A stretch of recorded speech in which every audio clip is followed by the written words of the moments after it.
गणेशाय नमः। आप सभी भक्तों को जय शिव शक्ति, जय श्री राम, राधे राधे। आज हम इस वीडियो में आपको वरुथिनी एकादशी के बारे में बात करेंगे। हम इस वीडियो में इसकी कथा, मंत्र, भोग प्रसाद आदि के बारे में बात करेंगे। अगर वीडियो उपयोगी लगे तो लाइक और शेयर करें। पहली बार चैनल पर आए हैं तो सब्सक्राइब करना और बेल आइकन दबाना न भूलें। इससे आने वाले वीडियो की नोटिफिकेशन सही समय पर मिलेगी। अब हम वीडियो को शुरू करते हैं। अब वरुथिनी एकादशी के महत्व के बारे में बात करेंगे। स्कंद पुराण के अनुसार वरुथिनी एकादशी अत्यंत पुण्यदायी मानी गई है। इस व्रत को करने से 10,000 वर्षों की तपस्या के समान फल प्राप्त होता है और व्यक्ति के सभी पापों का नाश होता है। मान्यता है कि इस एकादशी का व्रत रखने से उतना ही पुण्य मिलता है जितना कुरुक्षेत्र में सूर्य ग्रहण के समय स्वर्ण दान करने से मिलता है। पौराणिक कथाओं के अनुसार राजा मारधाता और धुंधुमार जैसे राजाओं ने भी इस व्रत के प्रभाव से स्वर्ग प्राप्त किया था। वहीं यदि कोई दुखी विवाहित स्त्री श्रद्धा से इस व्रत को करती है तो उसे अखंड सौभाग्य की प्राप्ति होती है। कुल मिलाकर यह एकादशी विशेष रूप से पापों के नाश और पुण्य की प्राप्ति के लिए प्रसिद्ध है। अब हम वरुथिनी एकादशी की व्रत कथा को शुरू करते हैं। वैशाख मास में आने वाली वरुथिनी एकादशी का व्रत मनुष्य के हजारों जन्मों के पाप नष्ट कर देता है और भक्ति में तेजी लाता है।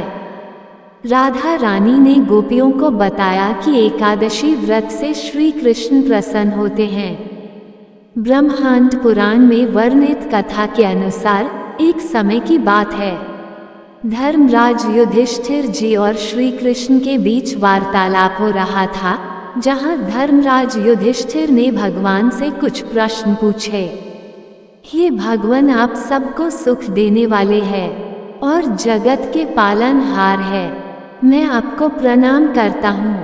कृपा कर आप मेरे संदेह को दूर कीजिए। कृपा कर मुझे वैशाख माह के कृष्ण पक्ष में आने वाली एकादशी का क्या नाम है और इस दिन कौन से देवता का पूजन होता है और इसकी क्या विधि है, सो विस्तार पूर्वक समझाइए। इस पर भगवान श्री कृष्ण बोले, हे राजन, वैशाख माह के कृष्ण पक्ष में आने वाली एकादशी का नाम वरुथिनी एकादशी है। इसका पूजन विधि विधान से करना चाहिए। इस व्रत में भगवान श्री हरि विष्णु का पूजन करना चाहिए। इस व्रत के प्रभाव से मनुष्य को धन, मोक्ष, यक्ष, सुख, शांति आदि प्राप्त होते हुए इस एकादशी के महात्म्य के श्रावण व पठन से मनुष्य के पाप नष्ट हो जाते हैं। श्री कृष्ण कहते हैं, हे राजन, अब मैं इसकी कथा कहता हूँ, इसे ध्यानपूर्वक सुनो। श्री कृष्ण ने उसे वरुथिनी एकादशी बताया, जो शुद्ध जीवन देती है, सभी पापों का नाश करती है और जन्म मरण के चक्र से मुक्ति दिलाकर भगवत धाम पहुंचाती है। इसका श्रद्धा पूर्वक पालन करने वाले को सूर्य ग्रहण के समय कुरुक्षेत्र में 40 किलो सोना दान करने के बराबर पुण्य मिलता है। इसके महात्म्य की एक कथा सतयुग के राजा मांधाता की है, जो नियमित एकादशी व्रत करते थे और वरुथिनी एकादशी के पालन से ही भौतिक संसार से मुक्त होकर भगवान के धाम को प्राप्त हुए। एक अन्य कथा इक्ष्वाकु वंश के राजा धुंधुमार की है, जो पराक्रमी और धार्मिक थे, किंतु भगवान शिव के श्राप से कुष्ठ रोग से ग्रस्त हो गए। सभी उपचार विफल होने पर उनके गुरु ने उन्हें वरुथिनी एकादशी का कठोरता से पालन करने की सलाह दी, यह विश्वास दिलाते हुए कि इसका पुण्य प्रभाव उन्हें रोग से मुक्ति दिला सकता है। राजा धुंधुमार ने गुरु के आदेशानुसार वरुथिनी एकादशी का श्रद्धापूर्वक व्रत, रात्रि जागरण और विधिवत पारण किया, जिससे वे तत्काल शिव के श्राप से मुक्त होकर अपना स्वस्थ शरीर पुनः प्राप्त कर सके और अंततः आध्यात्मिक मोक्ष को प्राप्त हुए। इस कथा का उपसंहार करते हुए श्री कृष्ण ने युधिष्ठिर को दान के पदानुक्रम का एक महत्वपूर्ण रहस्य बताया। अश्वदान, गजदान, भूमिदान, तिलदान, स्वर्णदान से भी श्रेष्ठ अन्नदान है, जिससे पूर्वज, देवता और प्राणी प्रसन्न होते हैं। कन्यादान को भी अन्नदान के समान माना गया है, किंतु विद्यादान सबसे श्रेष्ठ है, जिसके कारण आज भगवत गीता और भागवत के ज्ञानदान का व्यापक सेवा यज्ञ हो रहा है। फिर उन्होंने कुछ दोषों के फलस्वरूप प्राप्त होने वाले जन्मों के विषय में बताया। पुत्री के धन पर आश्रित रहने वाला प्रलय तक नरक में रहता है। कन्या के विवाह में वर पक्ष से धन लेने वाला अगले जन्म में बिल्ली बनता है, जैसे मांसाहारी जंगली प्राणी बनता है। अत्यधिक कामासक्त व्यक्ति कुत्ते का और अपने शरीर का प्रदर्शन करने वाला वृक्ष का शरीर पाता है। इसके विपरीत जो व्यक्ति अपनी कन्या को आभूषणों से सुसज्जित करके कन्यादान करने वाले तथा श्रद्धापूर्वक वरुथिनी एकादशी का पालन करने वाले को जो अतुलनीय फल प्राप्त होता है, उसे स्वर्ग के चित्रगुप्त भी वर्णित नहीं कर सकते। इस प्रकार इस व्रत को कन्यादान के समान पुण्यदायी बताया गया है। इसी शुभ प्रसंग पर गजेंद्र की कथा प्रारंभ होती है, जो त्रिकुट पर्वत के वन में एक सुंदर कमल सरोवर के पास अपने परिवार के साथ रहते थे। एक दिन स्नान करते समय एक विशाल मगरमच्छ ने उनका पैर जकड़ लिया और 1000 वर्षों तक चले घमासान युद्ध में गजेंद्र की शक्ति क्षीण होने लगी।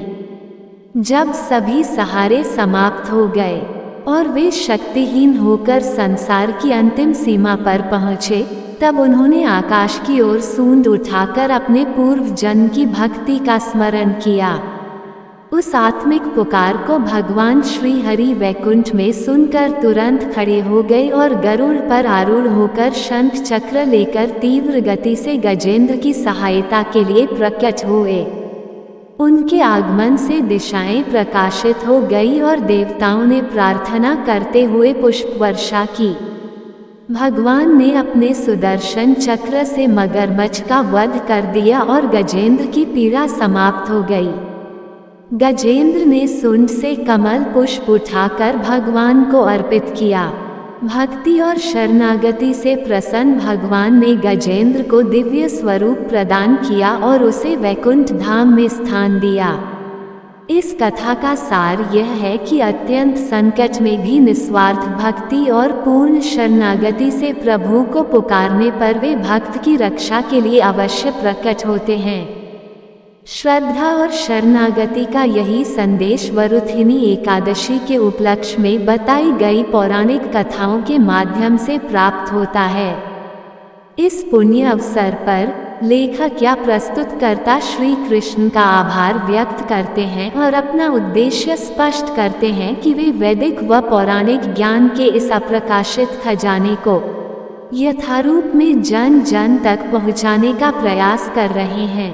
अंत में सभी को इस वरुथिनी एकादशी के दिन पूर्ण शरणागति के भाव से भगवान श्री कृष्ण का स्मरण, भजन, कीर्तन एवं नाम जप करने का आह्वान किया गया है, ताकि यह तिथि हर किसी के मन को भगवद भक्ति के रंग में रंग दे। भक्त इस दिन भगवान श्री हरि विष्णु के महामंत्र का जाप कर सकते हैं, जिसे भगवान विष्णु अधिक प्रसन्न होते हैं, जो इस प्रकार है। ओम नमो भगवते वासुदेवाय नमः का 21 या 108 बार जाप कर सकते हैं। आप भगवान विष्णु को ऋतु अनुसार फल का भोग लगा सकते हैं या घर में बनाई हुई मिठाई अर्पित कर सकते हैं। ये तो वरुथिनी एकादशी के बारे में जानकारी थी। इस वीडियो में इतना ही। अगर वीडियो उपयोगी लगे तो लाइक और शेयर करें। पहली बार चैनल पर आए हैं तो सब्सक्राइब करना और बेल आइकन दबाना न भूलें। इससे आने वाले वीडियो की नोटिफिकेशन सही समय पर मिलेगी। जय शिव शक्ति। जय श्री राम। राधे राधे। ओम नमो भगवते वासुदेवाय नमः।